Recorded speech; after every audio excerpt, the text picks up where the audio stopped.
In this series, I'm starting over as a broke level 1 player with the goal of becoming a GTA Online veteran. But in order to do so, I'll have to complete every objective on this list while having a limit of 2 hours a day to play. So with that being said, welcome back to another episode of Rags to Riches 2-hour edition. Special cargo is currently double money, so today I'm going to grind out the business to make some money so that I could buy another business for my top 10 garage. So of course, the first thing you'll need for special cargo is a CEO office, which I already have, and if you don't have one, they're currently on discount.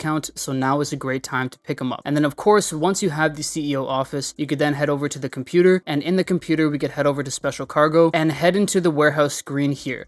Now, if you guys don't have warehouses, you could buy them here. There are small that hold 16 crates, medium that hold 42, and large that hold 111. I only own two. I own 2 medium crate warehouses, but if you're grinding this out as a solo player, you only need 2. And that's because the best way to run the business is to first source a crate from your first warehouse. Then once that mission's done, you then go to source a crate for your second warehouse, and you go back and forth, so that you're skipping the cooldown for each source mission. Now, when it comes to sourcing, we could source 1, 2, or 3 crates at a time. I'm always going to source 3 as it is more efficient. So with that being said, that was a lot of yapping. Let's get into our first source mission. Now, the way these missions work is you're going to have to go out, steal crates, and bring them back to your warehouse. You could either get one vehicle that has all 3 crates in it, or you're going to have to get all 3 crates separately. So there's one of the two, but on average, they take about 5 to 7 minutes to complete as a solo player, assuming you have something like the Oppressor MK II like I do, or a Sparrow. So for this one, we've arrived, and as you can see, the truck was broken into. We have thieves that have our crates, so because I have the Oppressor MK II, it makes it easy. I could take them out. That's one crate. I could take out the second thief right here, and the third thief is right there. I somehow missed them.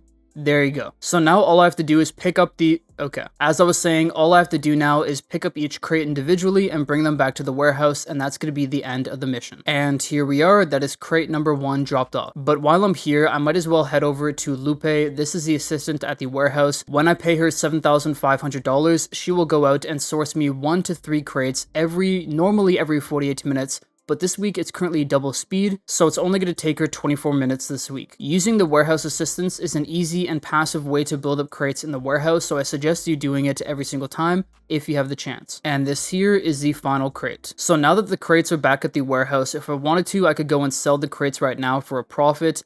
Now, I actually had some crates in here before doing that mission, but I could sell these right now if I wanted to, but instead what's more efficient and better to do is wait until you have more stock or more crates and then sell all in one go. So now I have to go do a source mission from my other warehouse. Now, to start the next source mission, I could go back to my office and start it from the office computer, but instead what I'm going to do is I'm going to call up my Terabyte since I bought one a while ago, because you're actually able to start up these source missions from here. So as you can see, go over to special cargo. I'm going to do 3 crates, and as you can see, there's currently still a cooldown from my other warehouse, so I'm going to do the other one. And now all I have to do is source missions back to back to back, and I'll be making some pretty good money here as a solo player. And once again, unfortunately, I got a mission where I have to pick up all the crates individually. Now for this one, the cops are going to be on me. It's not a big deal. I could just fly away or call up Lester and I'll be good. And just like my other warehouse, while I'm here, I might as well also send off this assistant to source me some more crates. And that's the 3rd crate for this mission. And once again, I'm back here at the Terabyte to do another source mission from my other warehouse. And I'm going to go back and forth between these two over and over and over for the next roughly hour and 20 minutes, and then I'll sell all the stock from both warehouses. Although quickly, I just want to share, this is probably the luckiest spawn I've ever received. Alright, it's an ambush one, that's fine, but it was right next to my Terabyte. And luckily this time we only have 1 vehicle to get, so we don't have to get all 3 crates separately. Anyways, I'll see you once I'm done the source missions. Okay, so it's been about an hour and 20 minutes. I've done a ton of different source missions, and it's now time to sell. So in this one warehouse, we have 28 crates. This is from all of the 3 crate source missions I did, plus sending out my assistant and getting them to get me crates many times. So I think in the hour and 20 minutes, I sent them out 3 or 4 times, and now we have $900,000 worth of stock to sell. Now, something to keep in mind when you're selling is if you have 9 crates or less, you will get only 1 sell vehicle. If you have 10 to 27, you could get up to 2 sell vehicles, and if you have over 27, you could get up to 3 sell vehicles. And because I have 28, that means I'm likely going to get 3. And luckily for me, I actually only got 2, and they each only have 1 delivery. So this is actually one of the best sell missions you could get. Sometimes you'll have 3 sell vehicles and they each have 5 drop-offs, so 15 drop-offs in total. and those take forever, but this one is one of the easiest and fastest. And now I'm really wishing I did this one in a public lobby, because if you sell in a public lobby with 20 or more people, you could get a 50% high demand bonus, but I'm selling it in an invite-only session. Although regardless, being able to fill up $900,000 worth of crates in the warehouse in just an hour and 20 minutes is incredible. And of course, I don't have the final numbers yet, but I believe I'll be making roughly $1.4 or $1.5 million in just an hour and 20 minutes, which would make it one of the best money methods in the entire game. And here we are for the first drop-off. And here is the final drop-off for the second vehicle. And now all we have to do is take out the enemies and we should be good. And that's the last one. There you go, $900,000. Now, of course, not all that is profit, but quite a bit of it is. And as you can see there in the bottom left-hand corner, I also got a $100,000 reward for having sold $300,000 worth of crates this week. Alright, I'm now here at the second warehouse and I'm gonna sell off all my crates.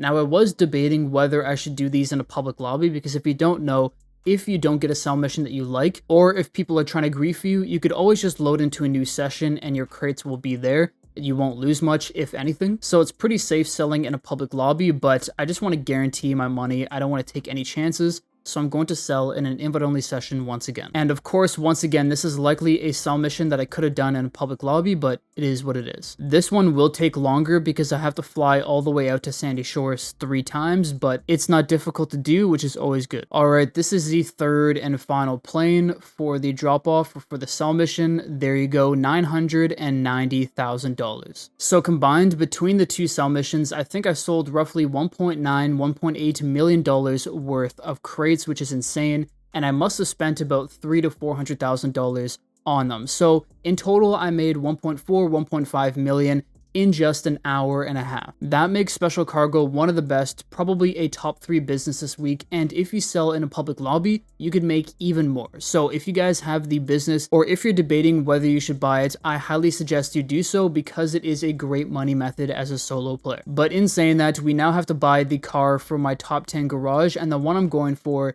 is my favorite car from 2021, which is the Dinka Jester RR. Now, the Comet S2 Cabrio, the Ignis, and the Buffalo STX were all cars I was considering, but at the end of the day, the Dinka Jester RR is just my favorite. It's of course based off the new age Toyota Supra, and I think it looks incredible. And there you go, $2 million.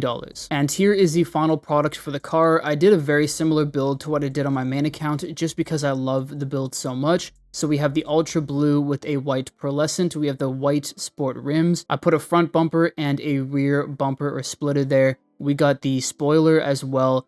Overall, it is a beautiful car, and it's why it's in my top 10 garage. Anyways, with that, we are now one step closer to finishing the GTA Online checklist. I hope you guys enjoyed the video. If you did, please drop a like. If you're new, subscribe. I will see you in the next one. Peace.